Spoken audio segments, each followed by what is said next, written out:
الذي هدانا لهذا ووفقنا لنهتدي لولا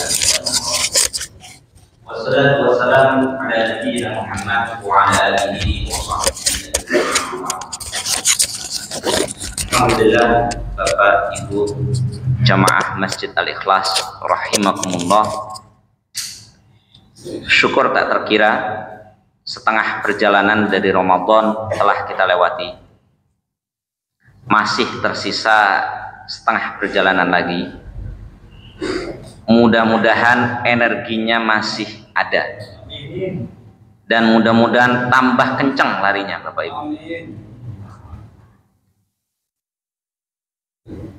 Kali ini saya mau membahas satu ayat yang mana ini termasuk dalam rentetan bicara tentang puasa sebenarnya, tapi ada hubungannya dengan muamalah. Kekhususan saya lebih ke muamalah. Seringkali ustadz-ustadz, dai-dai, para kiai, mereka menyampaikan tentang surah Al-Baqarah 183 kemudian sampai 187 tentang kewajiban untuk berpuasa. Ya ayyuhalladzina amanu kutiba alaikumusiyam. Penting sekali untuk berpuasa, itu adalah wajib hukumnya. Kemudian dilanjutkan tentang syahrul Quran. Syahrul Ramadan alladzi unzila fihi al-Qur'an hudal linnas wa bayyinatin minal huda wal furqan.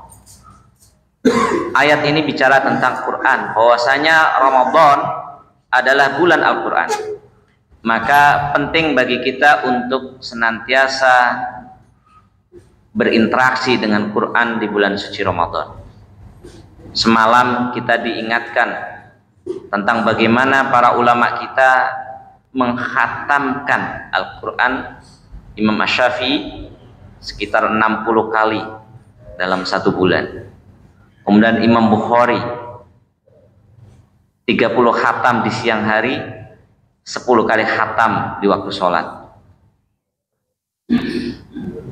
Kemudian ada juga ulama yang menceritakan tentang ayat berikutnya, bahwasanya di malam bulan suci Ramadan diperbolehkan buat bapak ibu sekalian untuk rafas.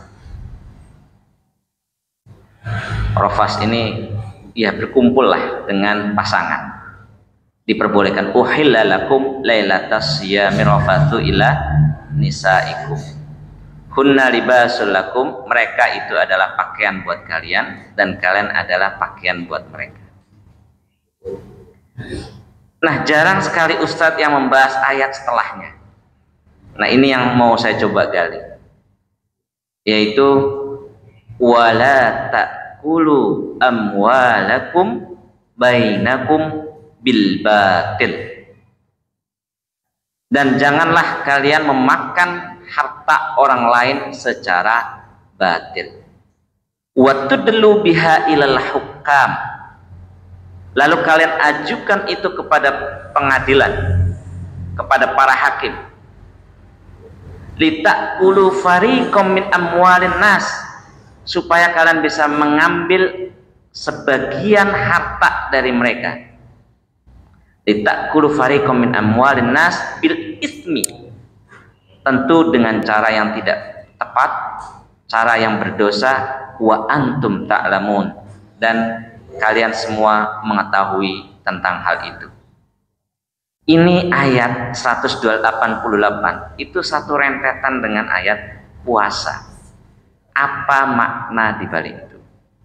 Saya mungkin pernah menyampaikan ini di tahun sebelumnya, tapi mungkin tidak sampai mengkaji lebih detail berkaitan dengan kajian tafsirnya. Saat ini saya menggantikan posisi Ustadz Furqon yang saat ini beliau sedang menimba ilmu di Mesir. Saya tanya beliau, kapan antum balik? Kami sudah kangen dengan oleh-oleh dari Mesir, oleh-oleh ilmu. Ya, yang kami nantikan adalah ilmunya, bukan oleh-oleh yang lain. Tapi kalau ada yang lain boleh. ya. Beliau menyampaikan nanti sekitar tanggal 4 April baru pulang.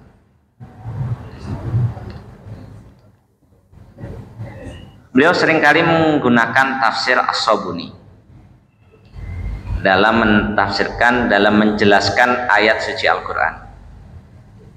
Kali ini saya mau membawakan tafsir yang lain. Tafsir yang saya bawakan, yang biasa sering saya pakai adalah At-Tafsir Al-Munir. At-Tafsir Al-Munir ini karangan dari Wahbah Mustafa Az-Zuhaili. Siapa beliau? Wahbah Az-Zuhaili, biasanya orang menyebut secara ringkas. Beliau ini sebenarnya masih adiknya Imam As-Sabuni, masih satu daerah, kelahiran sama-sama di Suriah. Masya Allah, ini Suriah itu luar biasa. Para ulama yang lahir dari Rusia ini hebat-hebat. Sayang diporak-porandakan oleh kepentingan-kepentingan yang kita nggak tahu itu. Perseteruan antara Barat, jadi rebutan Suriah. Alhamdulillah perdamaian sudah tercapai, tapi tetap masih belum stabil. Padahal Suriah itu bumi Allah yang luar biasa, para ilmuwan banyak di sana, perpustakaan luar biasa. Buku Turos itu banyak dicetak di Suriah.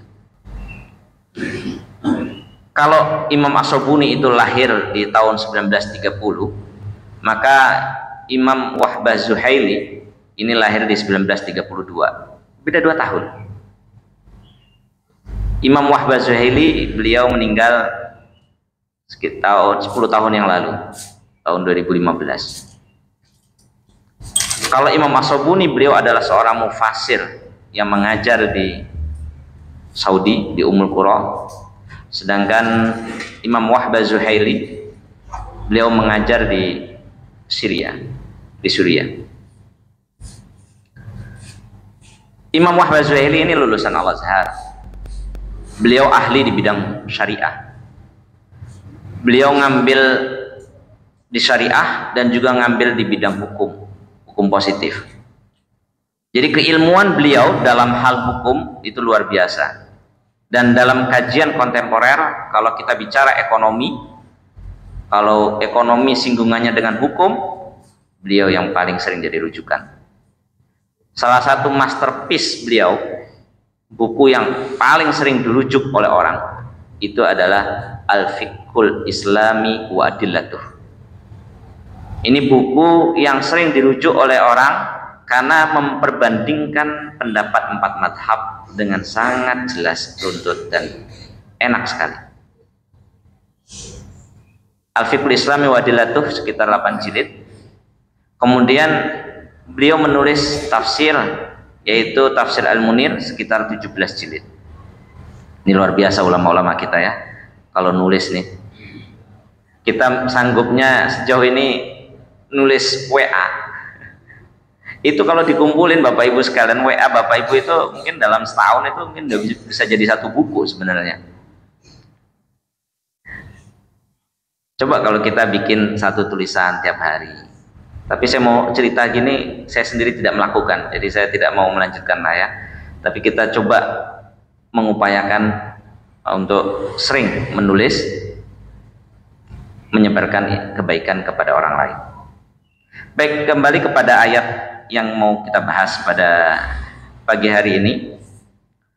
Wala ta'kulu amwalakum bainakum bil batil.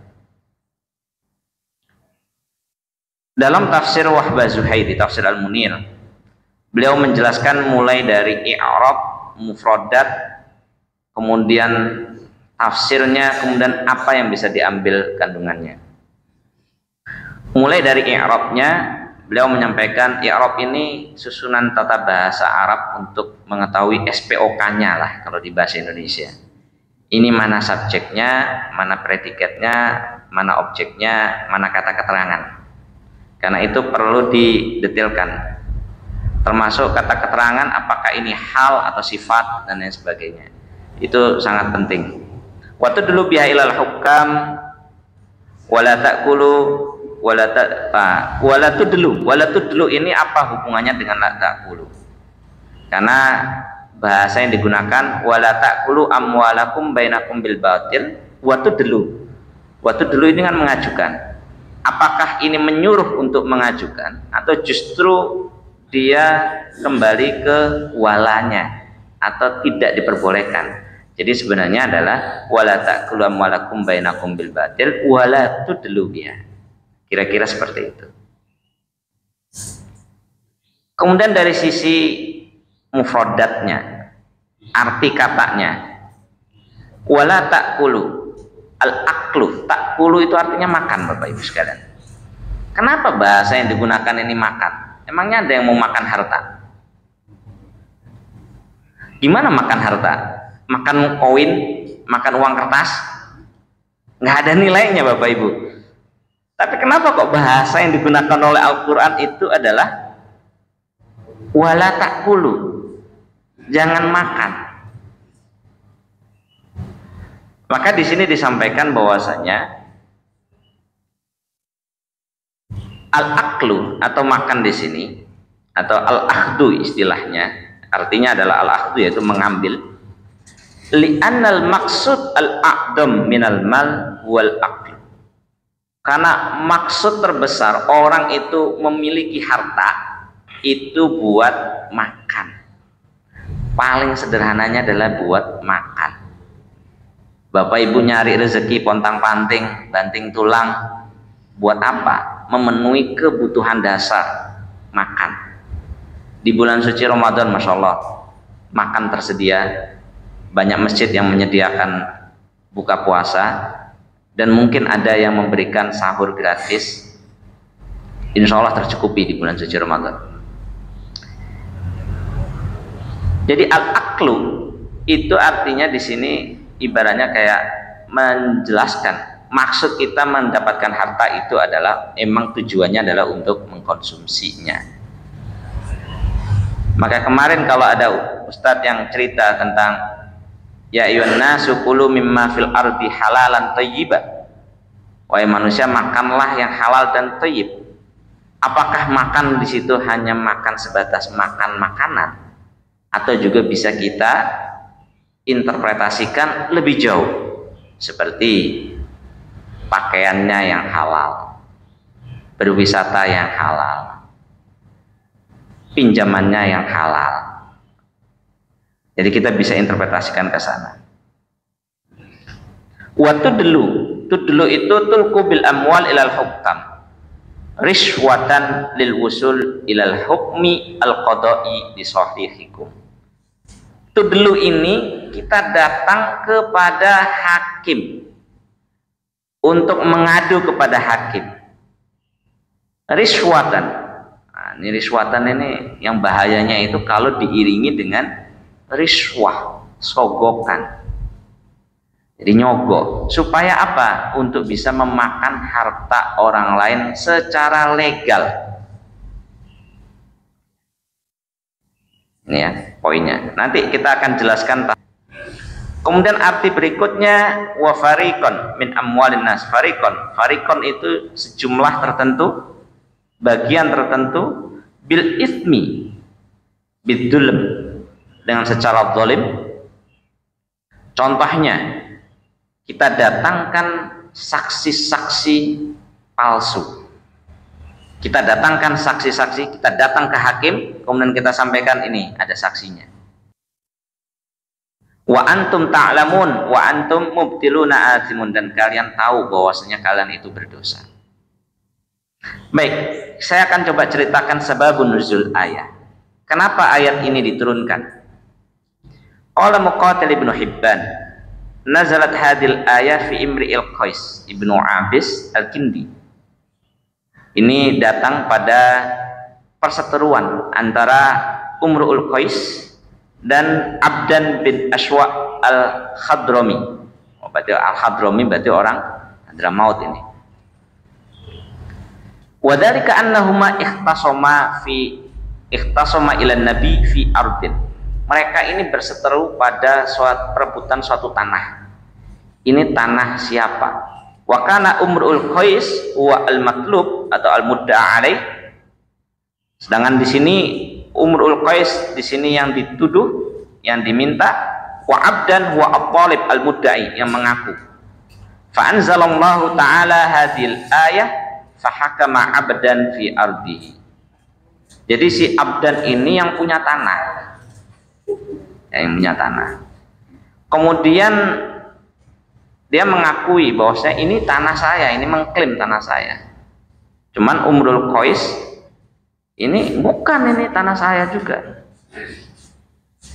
Akhirnya Allah menurunkan satu ayat yang mencoba untuk melerai pertikaian ini. Inna imrul qais ibnu Abis wa abdan ibnu Ashwa al-Hadrami ikhtasama fi ardin wa arada umrul qais ayyahlifa. Maka umrul qais ini mencoba untuk bersumpah bahwasanya ini adalah tanahnya, tapi kemudian Allah Subhanahu wa taala menegur, wala ta'kulu amwalakum bainakum bil batil. Akhirnya nggak jadi Bapak, karena langsung teguran dari Allah Subhanahu wa taala. Akhirnya dilerai kasusnya ini. Dan dalam hal ini Rasul menyampaikan bahwasanya kalian datang ke saya, ngadu ke saya itu manusia biasa, kata baginda Rasul. Saya bisa saja menghakimi yang satu salah, yang satu benar, berdasarkan keterangan dan saksi-saksi yang kalian berikan. Tapi ingat, kalau saya memutuskan sesuatu ternyata itu bukan bagian dari kalian, saya tidak berdosa. Tapi bagi kalian yang mengambil harta orang lain tadi secara zalim, maka dia sesungguhnya telah mengambil qit'atan minan nar, telah mengambil potongan dari api neraka. La haula wala quwwata. Maksudnya apa? Apa yang disampaikan oleh baginda Rasul ini sesuatu yang sifatnya ilegal, sesuatu yang sifatnya itu diharamkan oleh syariat, meskipun ada pengakuan dari hukum positif bahwasanya itu legal, bahwasanya itu adalah diputuskan milik kalian, padahal kalian itu sebenarnya nyerobot tanah, maka di mata hukum itu legal, tapi di mata Allah tetap berdosa. Jadi hukum pengadilan tidak bisa membatalkan halal dan haramnya sesuatu. Dalam kasus ini ya, bicara tentang kalau ada orang yang mengambil harta orang lain secara batil, walaupun pakai jalur hukum, tetap dia sudah makan harta orang lain secara batil. Kita coba tengok apa nih kesinambungan al-munasabah. Jadi beliau juga menceritakan tentang apa hubungan antara ayat ini dengan ayat yang sebelumnya, yaitu bicara tentang puasa. Munasabatul ayah lima qablaha zahirah. Hubungannya ayat ini dengan ayat sebelumnya sangatlah jelas. Wa dzalika anna man ya'budullaha ta'ala bisyam. Karena barang siapa yang dia itu melaksanakan perintah Allah dengan berpuasa, fahabasa nafsahu amma ta'awwadahu minal akli wasyurbi. Hendaknya orang yang berpuasa itu mampu menahan dirinya dari makan, minum, kemudian berkumpul dengan pasangan di waktu siang, summa habasa nafsahu anil mamnu'at siyam, dan juga menahan diri dari perkara haram yang lain. Jadirun bihi alla yakuna mat'amahu wa mashrabahu illa minal halal. Hendaknya kalau orang itu berpuasa, maka hendaknya makanannya, minumannya hendaklah dari yang halal. Illa minal halalil khalis alladzi yunawwirul qalb. Jadi kalau kita puasa, pastikan makanan dan minuman itu juga halal, bisa menahan nafsu kita dari bekerja mencari rezeki yang tidak halal. Wa yaziduhu basirah wa yufdi bihi ilal istiyad fil ibadah. Dan dengan makan makanan yang halal, maka ibadah kita akan semakin lebih baik, basirah mata batin kita juga akan semakin lebih baik. Fanaha an aklil al-haram al-muaddi ila adami qubuli siyami.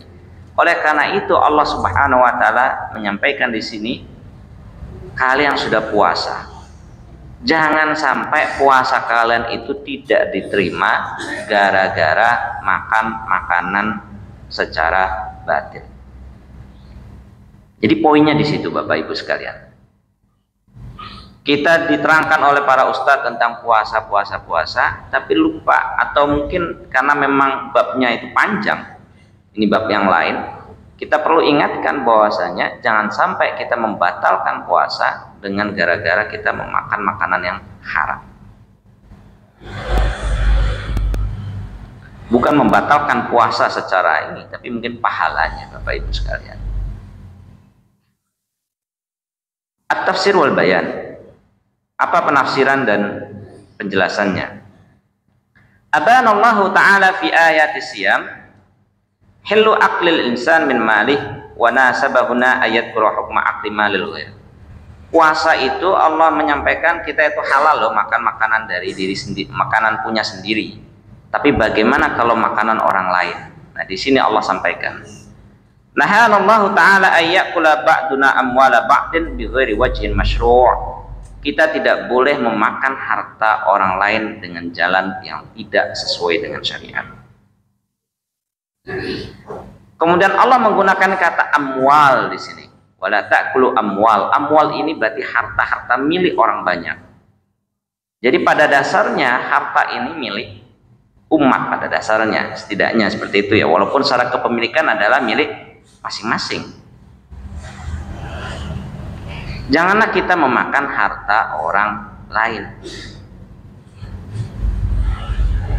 Nah, ini banyak kasus terkait dengan memakan harta orang lain. Ada yang memakan harta orang lain milik pribadi, ada yang laut milik bersama, diakui, dipagerin, kemudian diterbitkan sertifikat kepemilikan.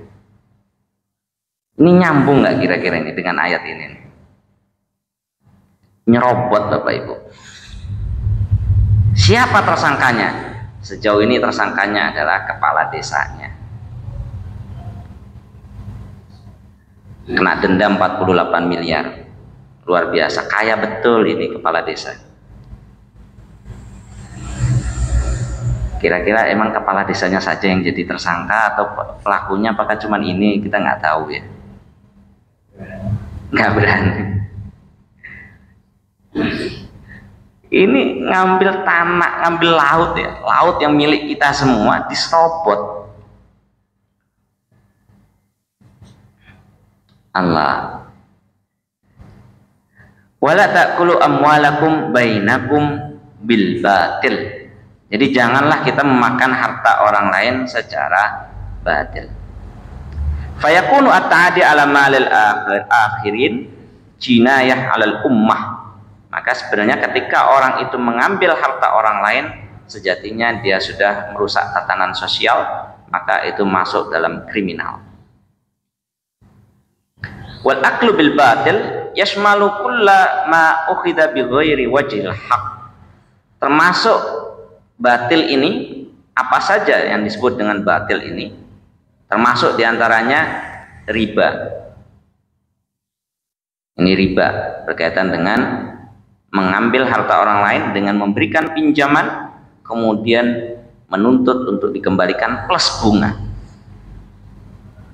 Praktek riba ini Allahu Akbar, luar biasa.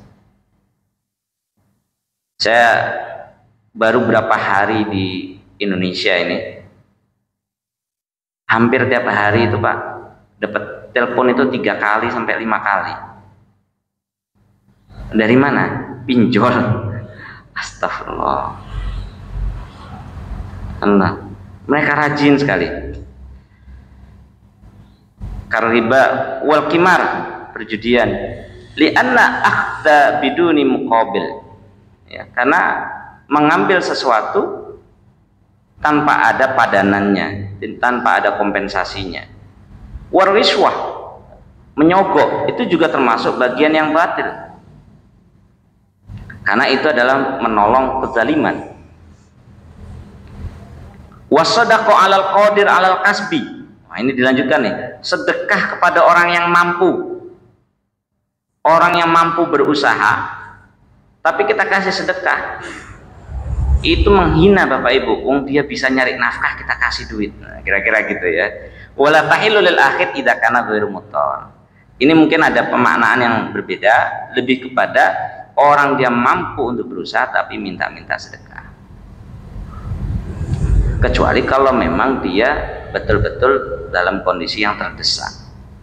Maka mental memberi ini sangat penting sekali di masyarakat kita. Cuman masalahnya nih, edukasi pemerintah ini nampaknya lebih mendidik masyarakat kita untuk menerima. Karena itu penting untuk 5 tahun sekali. Wassariqah wal ghasbu, pencurian dan ghasab. Itu sangat jelas sekali, mengambil harta orang lain dengan cara mencuri ataupun ghasab. Amit ta'adi ala manfaatil akhirin, ataupun mengambil manfaat yang harusnya dimanfaatkan oleh milik seseorang, kita ambil manfaatnya tanpa izin. Wa aklu malil yatimi zulman, memakan harta orang anak yatim secara zalim. Wa ujuri roksi wal ghanna, ini mungkin beliau termasuk yang berpandangan menari dan menyanyi itu adalah haram, sehingga memberikan ujrah kepada mereka itu juga termasuk haram. Wa muhurul baghaya, muhur mahar, memberikan mahar kepada baghaya, ini para pezina, dalam artian kita bayar BO lah ya, kira-kira seperti itu kalau bahasa anak muda sekarang. Lagi viral itu kan, ada yang sudah BO ternyata nggak mau bayar. Wa muqabil at-tamaim wal azaim wa khatamat al-Quran wal ma'khud ghishan wa ihtiyalan wa zuran. Jadi sesuatu yang sekiranya menzalimi orang lain, mengambil hak orang lain secara zalim, termasuk di situ adalah ghish, yaitu menipu, berbuat curang. Nah, ini kita kekurangan keteladanan ini Bapak Ibu. Ini baru-baru aja kita ternyata ditipu habis-habisan oleh Pertamina. Ya. Walaupun tidak langsung Pertamina ya, Petraniaga di situ.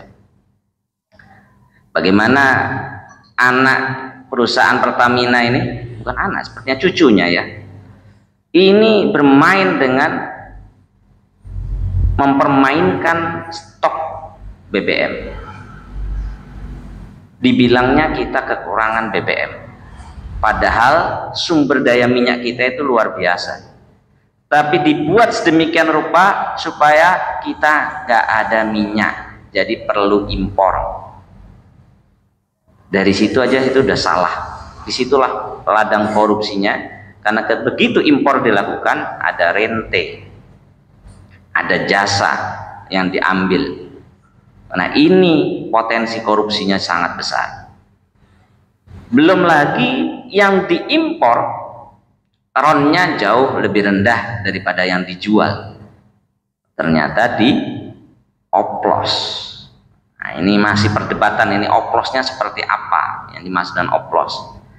Blending, oplos, istilahnya banyak. Apakah memungkinkan ronnya itu naik?